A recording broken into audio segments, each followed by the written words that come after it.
ਭਾਰਤ ਨੂੰ ਵਿਸ਼ਵ ਬੈਂਕ ਨੇ 1 ਕਰੋੜ ਅਮਰੀਕੀ ਡਾਲਰ ਦੀ ਵਿਸ਼ੇਸ਼ ਸਮਾਜਿਕ ਸੁਰੱਖਿਆ ਪੈਕੇਜ ਦੇਣ ਦਾ ਐਲਾਨ ਕੀਤਾ ਹੈ। ਹੁਣ ਗੱਲ ਕਰ ਲੈਂਦੇ ਹਾਂ ਜਿਹੜਾ ਭਾਰਤ ਦੇ ਪ੍ਰਧਾਨ ਮੰਤਰੀ ਨਰਿੰਦਰ ਮੋਦੀ ਨੇ ਐਲਾਨ ਕੀਤਾ ਹੋਇਆ 20 ਲੱਖ ਕਰੋੜ ਦੇ ਆਰਥਿਕ ਰਾਹਤ पैकेज का। ਅੱਜ तीसरा दिन सी जो वित्त मंत्री निर्मला सीतारमन ने उस पैकेज की डिटेल जी देनी शुरू की हुई है। तीसरे दिन उन्होंने किसानों पर फोकस रखा। उन्होंने कहा तीजे ब्रेक दे विच कि 1 लाख करोड़ रुपए खेतीबाड़ी दे लई मुहैया करवाए जाणगे। इस पैकेज दे विचों एक कोल्ड चेन वाढी दे बाद प्रबंधन दीआं सुविधावां प्रदान करेगा। किसानां दी आमदनी इस दे नाल वधेगी। सो बुनियादी ढांचे दे लई वित्त मंत्री ने कहा है कि पिछले 2 महीनों दे विच असीं किसानां दे लई बहुत सारे कदम चुके ने। सो पहली लाइन ही वो आ गई, असीं कल भी गल कीती सी कि जिहड़े चुके कदम ने, जिहड़ा कुछ पिछे कर चुके ने, उस दी गल विच ऐड कर रही है भारत सरकार। ये धोखा नहीं है तो होर की है। भारत के प्रधानमंत्री ने राहत पैकेज का ऐलान किया है कि लोगों को अपने पैरों के उत्ते खड़े होने के लिए असीं हुण की देवांगे। सारे कहते हैं कि हत्थ दे विच उन्हां दे पैसा चाहिए, पर पहली लाइन ही है कि पिछले 2 महीनों असीं बहुत कदम चुके ने। प्रधानमंत्री किसान योजना के अधीन पिछले 2 महीनों के 18,700 करोड़ रुपए किसानों के खाते में ट्रांसफर किए गए हैं। लॉकडाउन दौरान 5500 लाख दुध सहकारी संस्थावां ने खरीदिया, जिस नाल 4100 करोड़ रुपए की राशि दुध उत्पादकों के हथ पहुंची है। सो ये सरकार ने की दिता, दुध उत्पादकों के हथ विच राशि तां पहुंची है क्योंकि उन्होंने दुध वेचिया। दुध तो नॉर्मली भी वेचते हैं। ये नहीं होया कि सिर्फ लॉकडाउन दे विच लोगों ने ज़्यादा दुध लिया। लॉकडाउन दे विच तां लोगों ने अपने खर्चे थोड़े सीमित कर दिते कि हाँ एक सबर संतोख दे विच संजम दे विच रहना सीखिया।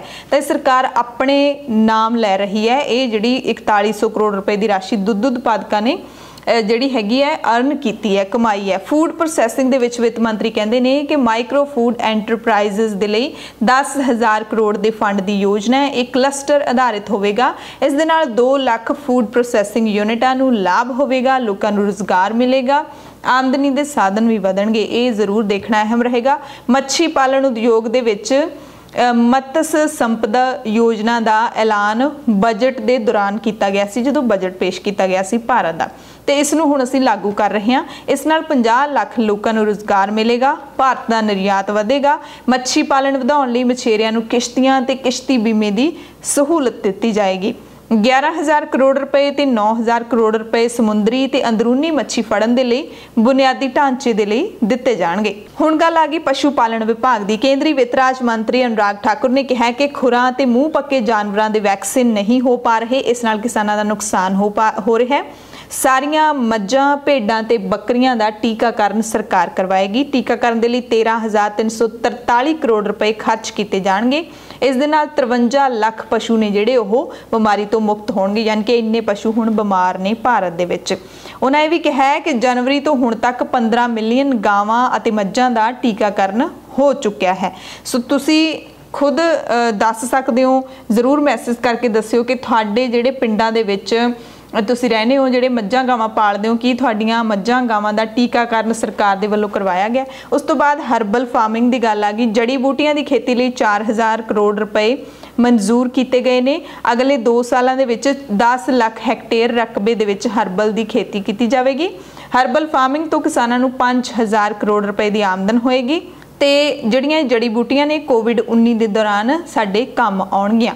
ਸੋ ਇਹ ਹਰਬਲ ਦੀ ਖੇਤੀ ਹੈ ਜਿਹੜੀ ਉਹ ਕੀ ਆਮ ਕਿਸਾਨ ਕਰ ਸਕਣਗੇ, ਕਿਹੜੇ ਸੂਬੇ ਦੇ ਕਿਸਾਨ ਕਰਨਗੇ। ਕਿਤੇ ਇਹ ਤਾਂ ਨਹੀਂ ਹੈਗਾ ਕਿ ਜਿਹੜੇ ਵੱਡੇ ਕਿਸਾਨ ਨੇ, ਜਿਹੜੇ ਉੱਪਰਲੀ ਸ਼੍ਰੇਣੀ ਦੇ ਲੋਕ ਨੇ, ਸਮਾਜ ਦੇ ਉੱਪਰਲੀ ਸ਼੍ਰੇਣੀ ਦੇ ਲੋਕਾਂ ਦੇ ਵਿੱਚ ਅਮੀਰ ਲੋਕ, मंत्री ਜਾਂ फिर विधायक, ये सारे सियासी लीडर भी आते हैं। हो सकता है कि इन्हों के खेतों के लिए होवे।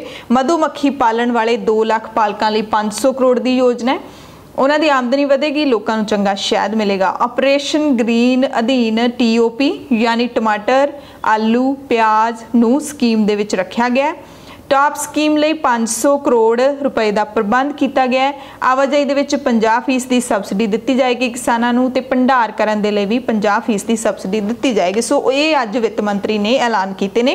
कांग्रेस ने अज कहा है कि केंद्र सरकार का आर्थिक पैकेज प्रधानमंत्री वालों लोकां नाल कीते वादे तो किते छोटा है। पार्टी ने इसनूं जुमला पैकेज करार दिता है।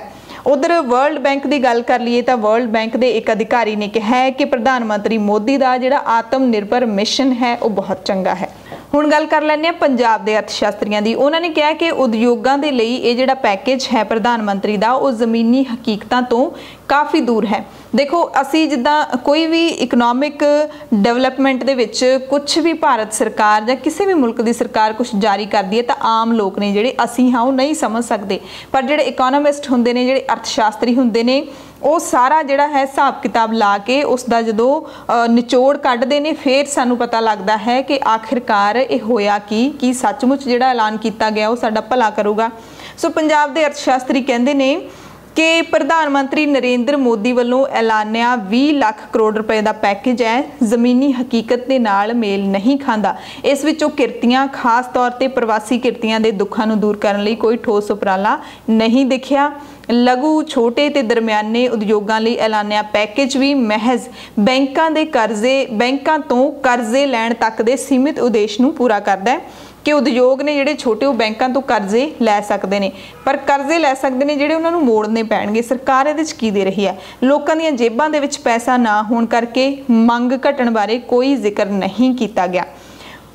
पंजाब के उगे अर्थशास्त्री ने प्रोफैसर सुच्चा सिंह गिल वो कहते हैं कि तालाबंदी दौरान देश के विच करीब 12 करोड़ लोग बेरोजगार होए ने। इन्हां विच बहुते प्रवासी किरती ने जिन्हां दे लई पैकेज का घट्टो घट्ट 1/3 हिस्सा खर्च करन दी जरूरत सी। सरकार नूं उन्हां नूं 3 महीने का मुफ्त राशन ते हर महीने 6-6 हज़ार रुपए नगद दिते जांदे तां एक भरोसा जनता दे विच पैदा होना सी सरकार दे लई। पंजाबी यूनिवर्सिटी पटियाला के सेवा मुक्त प्रोफैसर ज्ञान सिंह कहते हैं कि पैकेज केवल उधार देने की तजवीज़ है। लोगों को उधार दिता जा रहा है जिहड़ा लोगों ने वापस मोड़ना है ब्याज समेत।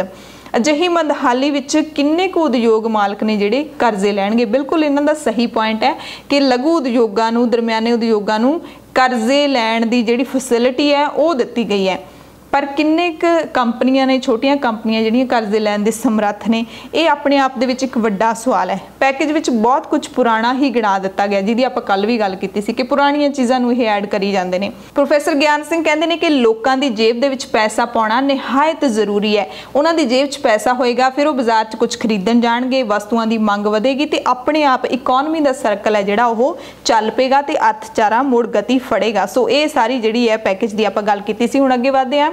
दिल्ली दे विच अज सवेरे भूचाल के झटके महसूस किए गए ने। इस हफ्ते दे विच 2 वारी भूचाल के झटके दिल्ली दे विच आए ने। इस तो पहला 12-13 अप्रैल ते 10 मई नूं भी भूचाल के झटके आए सी। सो जिहड़ा वंदे भारत मिशन है उसके तहत अज लंडन तो 300 भारती ने जिहड़े वापस मुड़ गए ने।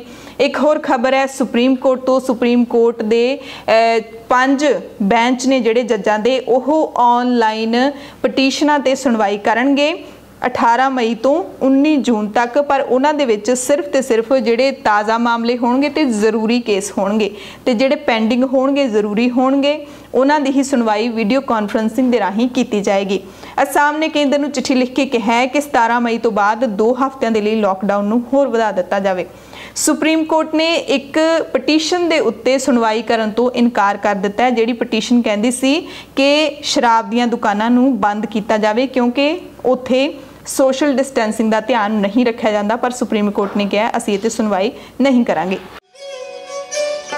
धर्म राही सच के प्रचार ते प्रसार नूं समर्पित सबसक्राइब करो साडा नवां चैनल द खालिस टीवी धर्म।